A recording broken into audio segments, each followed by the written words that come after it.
It's time to take a ride on the Steelers Afternoon Drive with our co-hosts, Alan Saunders and Zachary Smith.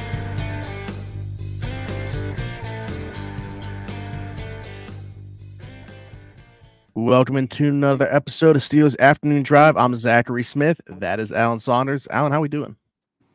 Doing good. Good day on the South Side. Good news day for those of us in the media. Usually third week of OTAs is like, oh man, maybe I'll find a special teamer to talk to or something like that. And we got a big piece of news with Steelers defensive captain Cam Heyward deciding that he was done skipping OTAs and that he was going to report and practice today, and he did. And I thought he looked pretty good. I mean, it certainly didn't stand out that, like, here's a guy that hasn't been practicing while the rest of these guys have been. He looked solid, and lots to unpack there with Cam Heyward's return to practice. Right. I mean, when I saw that he was going to be there, I kind of just thought it was going to be like his presence, right? Like he would just kind of be around the team, but like actually taking part in drills and stuff as well, which was, I mean, I'm not going to say it was surprising to everybody, but like to me, I wasn't necessarily expecting that on the surface when I saw that Cam Heyward was going to be reporting for OTAs. Yeah, I mean, there's obviously a number of ways you can go about it, right? I mean, we've had guys that come to OTAs that don't do anything, even though they're there. And same thing with minicamp, the holding that we've seen Minka Fitzpatrick and Deontay Johnson and TJ Watt do over the years. And Cam did kind of leave it open-ended that something like that might be something that he might consider going forward. But, not today. He was out there and kind of doing everything everybody else was. Yeah. And the other part of this doesn't mean there's any type of progress or anything with a contract extension either. Yeah, I think it actually means there's a lack of progress. Cam, I think the direct quote was something like, I'd be surprised if we signed a deal tomorrow or something like that. Like, the reason to not be there is to avoid injury. And look, the team has placed this artificial timeline on these contract negotiations where they're saying we don't negotiate in the season. And so I think, a response from the players has been, okay, fine, but we're not going to get hurt while we're negotiating this contract because then it's going to screw things up and then maybe we'll be past your deadline. And so I think the fact that he's back to me says that they're not that close to a contract, or maybe that they have decided to break things off in general. He was kind of vague about where things stand between him and the team, other than they're not that close. To me, this is a sign that we should not expect a Cam Heyward deal anytime soon, or maybe not at all. Yeah, which, like, would that surprise you? I mean, based off the conversations that we had leading up to him showing up today, would it surprise you if they do just let him play out this last year of his contract? I mean, I don't think that it should be that difficult of a negotiation, but I also don't know what Cam is asking for. And so, I don't know. He talked, he said he sees himself as a top 5 player at his position. Now, yeah, it's one thing to say it. It's another thing to ask for it. But if that's like the demand, if that's the like deal breaker, well, then I understand why they're not close, because what is that, like 24-ish million per? Yeah, I mean, the Steelers aren't going to pay anywhere near that, and nor should they. Like, I think people in general are too low on how much Cam Heyward can contribute to not only this team, but the next couple. I would sign up for Cam Heyward for 3 more years in a heartbeat, but it can't be at anything approaching that amount of money. I mean, that's just, to me, kind of unrealistic. And so, no matter how it's structured to you, you're saying that? I mean, look, you can put years that have no guaranteed money on them on a deal like they're free candy, and you can do it, but he's not going to play them. So, like, what's the point? I don't know. Mm-hmm. Like, if you sign the deal and it's no new money in 2024 and there's only it's a $24 million but no guaranteed money contract for 2025 and 2026, sure, you can sign it, but it's never going to happen. Like, I mean, so I don't know. I didn't think this would be contentious negotiations, but maybe it's going to be. So I guess that is somewhat surprising to me that they're not that close. I figured this one would get done. It seems like it shouldn't be that hard. But it just feels like we keep going down this path. Like, I'm not going to say I thought like James Daniels was a for sure thing, but I would have thought for sure they're going to negotiate. That's not even happening. A little bit surprised.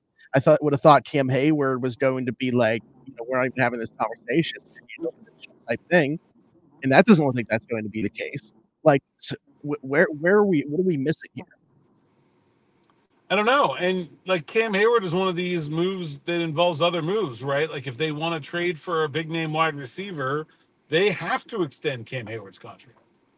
If they want to maybe not trade for a big name wide receiver, but let's say they want to sign Najee Harris and sign Pat Freiermuth, like it would probably help this year's cap hit, especially with Freiermuth, to have Cam Heyward be extended. And so I don't know. It's I will agree with you. I think much like Daniels, I'm a bit confused by why this is such an issue. Unless, like I said, Cam really is demanding like another big money contract, like he is exactly the player he was in 2022. And I'm not going to say that he can't be, because I think he certainly could be. But I don't think the Steelers would have, nor would anybody else, be interested in paying that without seeing it on the field again. Yeah, and you added or anybody else, which kind of changed, because I was going to say you might be answering my question here, but I was going to say, is this another thing where it's like we're getting a look at how different Omar Khan is going to operate? Like, would this be a different process in your mind if Kevin Colbert was still the GM? And is this maybe a look at the way that Omar is going to run things? I don't know. It's hard to say until we see how it plays out. Right now, maybe. I mean, I don't know.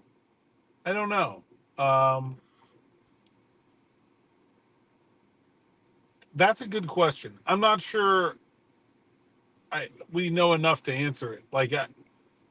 Yeah, I'm just wondering, like, if Colbert, right, if it's just like, we love Cam, he's been here for so long, he's been the defensive captain, we want him to be a one helmet guy, give him whatever he wants. Where it's like with Omar valuing, the other side of things, the business side, understanding that more, and like player evaluation, value going forward, those types of things more so. And maybe also not to say that he doesn't love Cam and have a great relationship. Made plenty of those. Yeah, I mean, Colbert made plenty of those tough decisions. Casey Hampton, Troy Polamalu, Hines Ward. I think all those guys were guys that thought they could keep playing. Sure, yeah. And the Steelers under Colbert said, you know what? No, sorry, this is the end. Now, it's a little bit different here because I don't think anybody thinks Cam Heyward can't play. It's just a question of where you're valuing his performance as you get into age 35, 36, 37. He said he wants to play 3 more years, and I don't know why people think he can't do it. Calais Campbell just did it. He might play as a 38-year-old this year. I mean, go back and look at the history. Guys like Keith Traylor and Pat Washington. And I mean, they're edge rushers, but, Bruce Smith. And, there's been plenty of defensive linemen that played in their 40s. And so I don't really think 37 is some, unforgivable stretch for the Steelers to sign him to a contract. I can't imagine that 3 years is the sticking point. For me, it's got to be, how does the money work? And the only way I can see that they're so far apart that Cam is, saying that he doesn't think they're close is that he really wants that deal like he is what he was in 2022. And I don't think he's going to get that. So maybe we'll see what happens. Maybe this is something of an acknowledgement that he's okay with playing out the season, and then we'll see. Because look, if he goes out there and he does it again, let's say he has another all-pro season in 2024, somebody will pay him. Somebody will give him that. I don't know if the Steelers will, but somebody would. Right now, I don't think anybody would. I'm like trying to think of how I want to word this. I don't know if it's like a devil's advocate thing, because I agree. Like, I definitely don't think that we're going to see Cam Heyward age in a way that it seems like a lot of the fan base does, where it's like he's just going to completely fall off a cliff because of being injured in 2023, which, by the way, as we brought up several times on here, really only the second injury that he's endured in his long career. But I was kind of thinking about it like this, where we talked about the conversation with Pat Fryermuth, where it's like trying to get ahead of the top tier production by hammering out a contract extension right now and kind of having the foresight to do it early and get the production maybe a little bit for a really good value. On the other side of that, is that where the Cam thing is, where it's like you're not projecting what he's obviously going to do in 1 year, but you think that that decline is about to happen and you don't want to pay for what he has been or what you think he'll be for 1 year for multiple years. Yeah, and the guaranteed money is the scare there, right? Like if you like I said, if you're the Steelers, you can put whatever number down you want for 2026. It doesn't matter. If he doesn't live up to it, you cut him. You move on. Now, how does the guaranteed money? How is the contract structured? Where is there this huge poison pill for them to cut him? After 1 year of this deal, those are the kind of things that I think make it. But where they could be contentious, but I don't know. It's strange to me that they've ever been far apart, let alone still far apart. That's certainly not something I expected.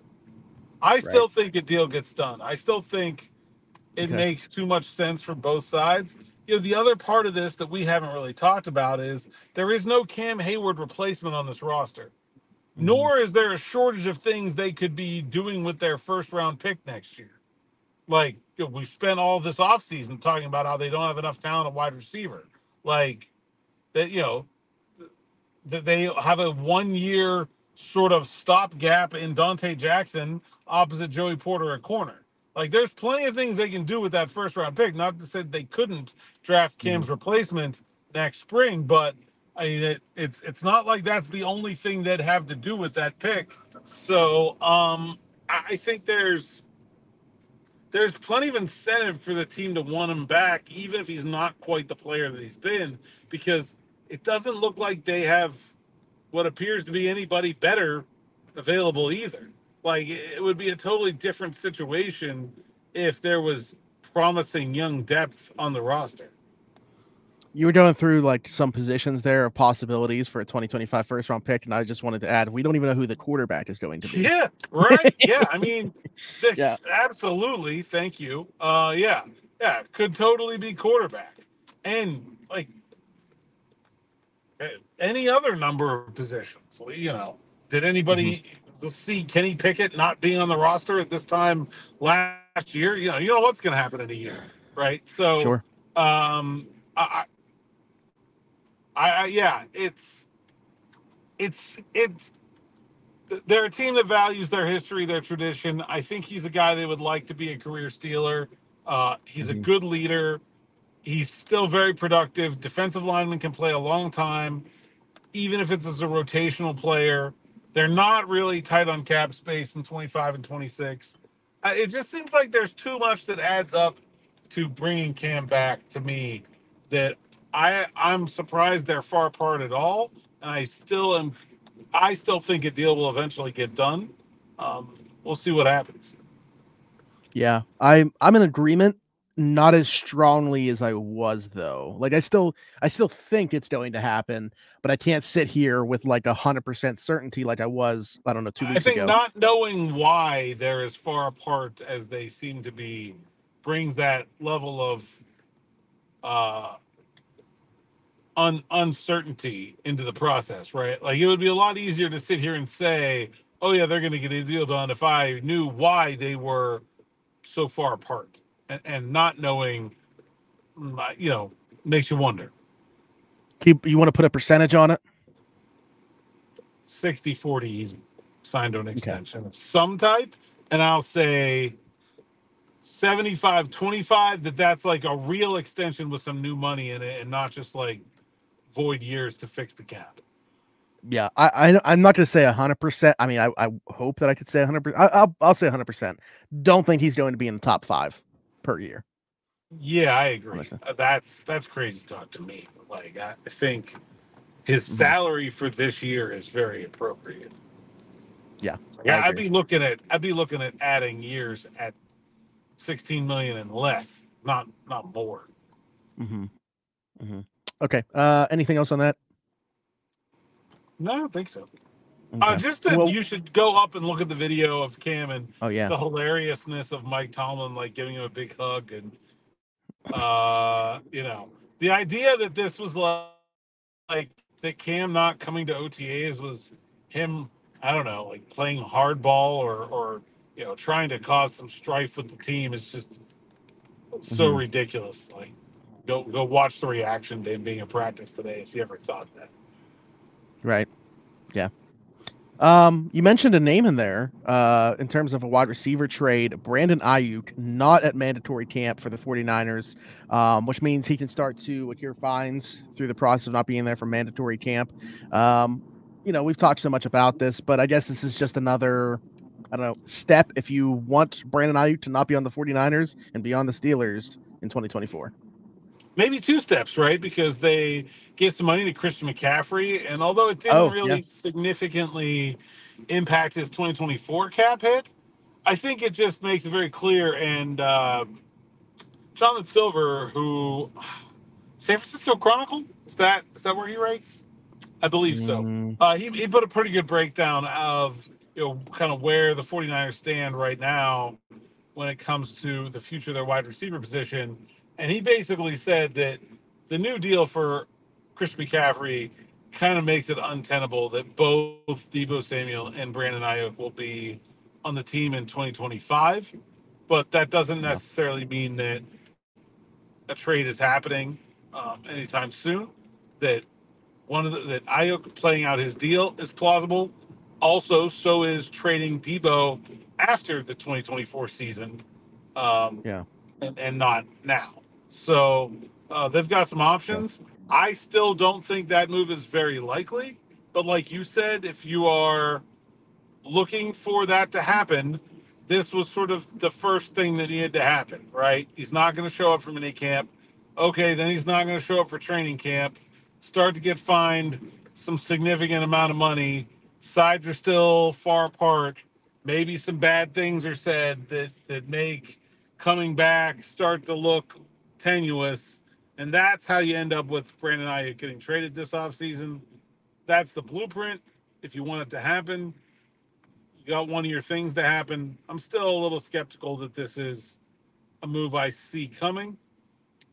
Yeah, hey, CeeDee Lamb's also not at minicamp. And I'll say I don't think it's any more likely that he's a Steeler than Brandon Aiyuk at this point. Yeah, I agree. That's kind of one of the points that we brought up like early in the process was it's entirely possible that they just do like a last dance approach here with this 49ers team. I mean, they're good. They were just in the Super Bowl. They know that they're good enough to get there. Why not just go all in 2024, let it play out that way, and see what it looks like following this year. Now, again, like you're saying, could it get ugly in the process of doing so with Brandon Aiyuk if he, doesn't show up? Some things get said from both sides, sure. But like on paper, money-wise, there's no reason that they have to trade either one right now.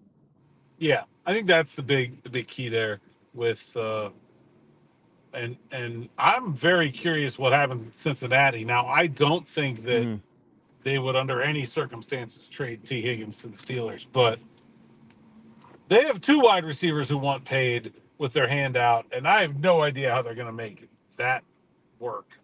Like, I don't know. That's fascinating to me. Do you feel like Cincinnati's changed their approach? Like, I mean, I know that, it's a Steelers show. We cover the Steelers. You've been around the Steelers, not the Bengals. But like for years, that was a thing, right? With the Bengals not paying players. Obviously, they have Burrow now in the big money contract. They paid him. But like we're talking about with Chase, with Higgins, you got to feel like if they're going to pay Chase, and I expect it to happen. But I don't know if it's just a running joke at this point and they've changed their ways, or do you feel like Mike Brown still kind of operates that way? I mean, they have always paid their stars. They paid Ocho. They paid, it's mostly just about like the overall investment. I think more like it's dumb business to not pay your star players, and they're many things, but not dumb. And so, some level of cheapness with the Cincinnati Bengals. I'm not going to say I don't see it anymore, but I think it's less of a thing than it used to be for sure. Yeah, not to a level where they're not going to also pay. They're also not going to pay Jamar Chase. Like, they're going to pay him. Yeah, I think they're going to pay Jamar Chase. I don't think they're going to pay T. Higgins. No, I don't either. And I don't think Higgins pay with play if they don't pay him. Yeah, that's, and I don't know like, what happens.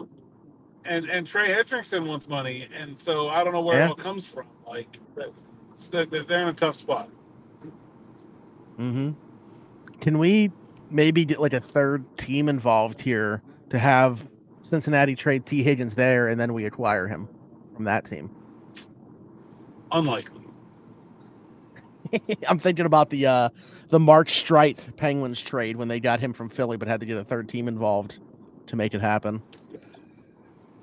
As opposed to straight up. Yeah. Pretty doubtful, but maybe.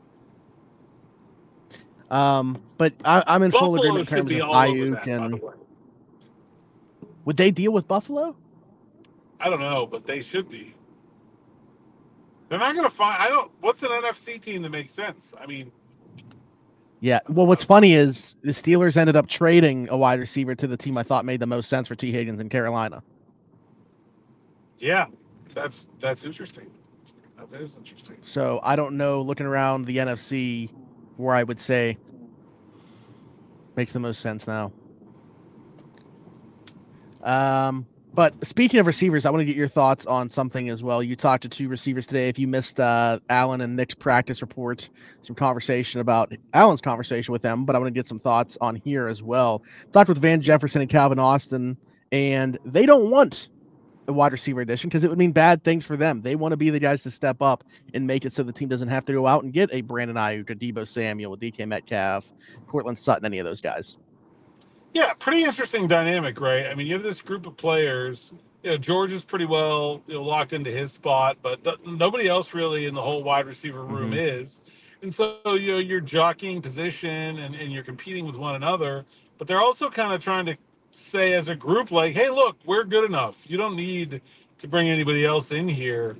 And Calvin Austin's been really good in OTAs. If I had to pick two big winners on offense, Pat Freiermuth and Calvin Austin, to me, are the two players that I think have impressed me the most. Doesn't mean that he's going to have a great year, but the way they're using him is different. Like, it seems like he has sort of more of the route tree available to him. I was talking to him today about, goal line stuff. I would not consider Calvin Austin an obvious goal line player. Like, he's a little dude. He's a speed demon. That's not where, you can't stretch the field. And, small, usually you're thinking about throwing fades and lobs in the back of the end zone and running the ball where you need guys to block and stuff like that. And, he was a big part of what they were doing on the goal line today. And so I think that's interesting that he's really stepped up and that he has that mindset. Man, I wish I had given you the audio. Man, maybe we'll get it. I should have done that. I should have given you the audio. But when I asked Calvin Austin, like, hey, what do you make of the trade talks? He's like, oh, we hear it. Like, we believe we hear it. And like, I'd be lying if I told you it didn't motivate me. Like, it does. Like, we want to prove that we have what we need. And he was pretty forceful about it. I think, it's interesting to watch. I think Calvin Austin was a pretty wide-eyed rookie even before his injury. Obviously had the kind of lost season last year. A bit part role, not able to really make that big of an impact. He seems like a guy who's ready to go. I think he's going to be a bigger part of what they're doing this year, whether they add somebody or not. I've been pretty impressed by it. Yeah, I remember. It's funny you say about the the goal line and red zone stuff for him, because I remember going back to the 2022 Senior Bowl and watching them do some drills around there. Like, of course, he's not going to win in like traditional ways that when you think about goal line and red zone, but like the short area quickness and just the way that he understands spacing allowed him to do some different things. Now we're talking about going from that to obviously the NFL level, and if guys get their hands on him and press and stuff like that, it's kind of been over for him, at least up to this point in his NFL career. But it'll be interesting to see if they are able to maybe like free him up and get him some different looks than he's been able to get so far now that he's in a different offense. Yeah, I think that's certainly the goal. I do like some things about the way this offense does get some guys some free releases. It just feels like they come a little bit easier. They make really nice use of their shifting, also their tempo. I think that's something that maybe we haven't talked a lot about, but they're going to get to the offensive line quickly. Then they're going to shift. Then they're going to snap the ball. I think they're going to put a lot of stress on defenses in terms of the way they move guys around.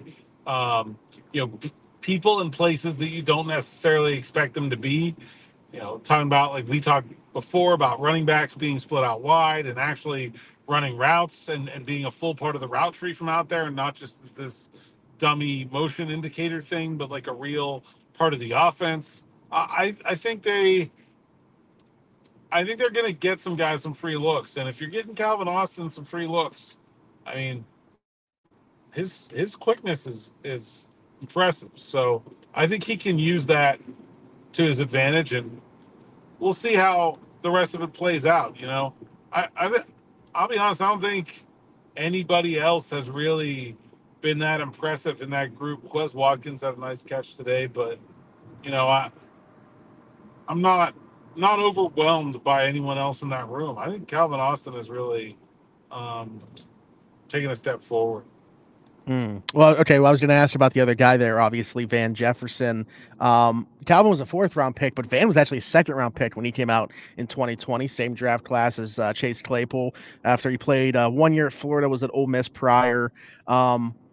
What do you make of him up to this point? Like a higher pedigree, obviously, than pretty much everybody else in that room.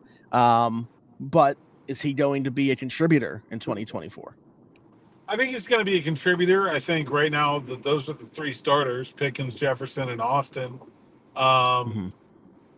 which I think would surprise a lot of people. I think people figured that would be Roman Wilson, and certainly. Rookies are going to come along more slowly in the process. I don't expect rookies to look good right now, but I think the way Austin has played has sort of, to me, like Calvin Austin's been a lot better than Roman Wilson.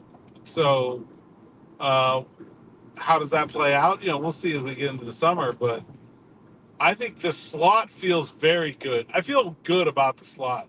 The question will be how much of those guys can play outside, how much can they use the bunches and the other stuff I was just talking about to kind of let them play guys with slot skill sets outside, even if they are slot receivers. Like, it doesn't matter if you're a slot if you're in a bunch, because then you can't get pressed. And, stuff like that. Like, how much can they do that stuff to let guys like Roman and Calvin be contributors? I don't know. We'll see.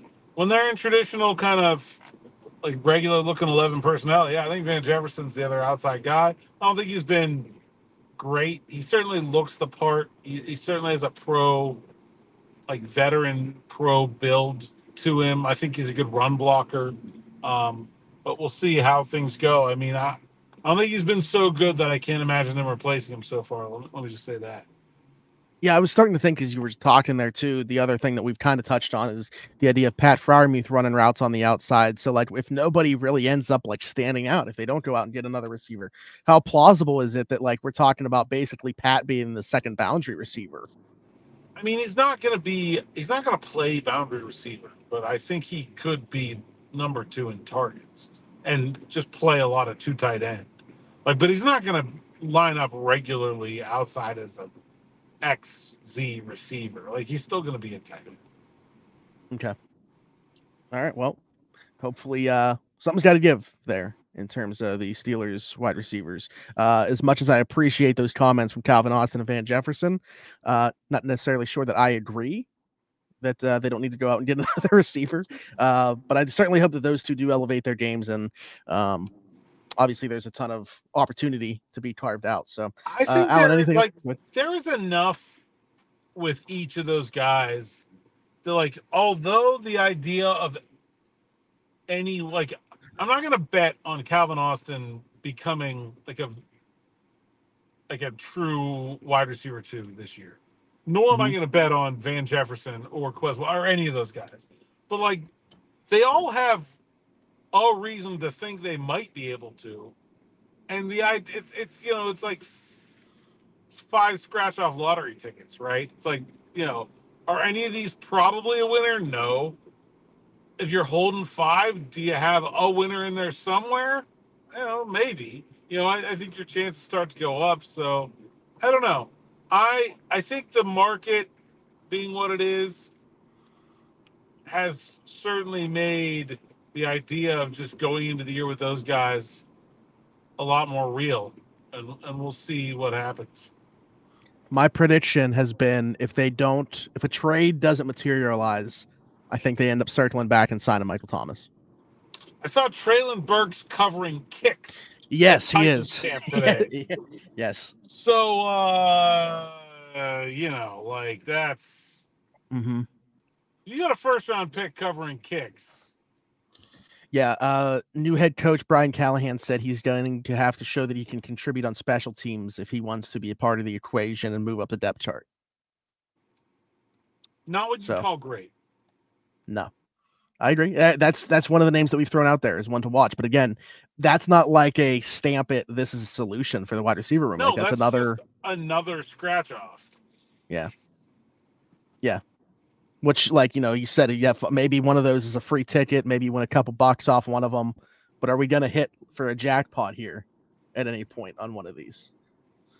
That's the question. I don't play the lottery. But the $1,000 a week for life always struck me as the one you want to win.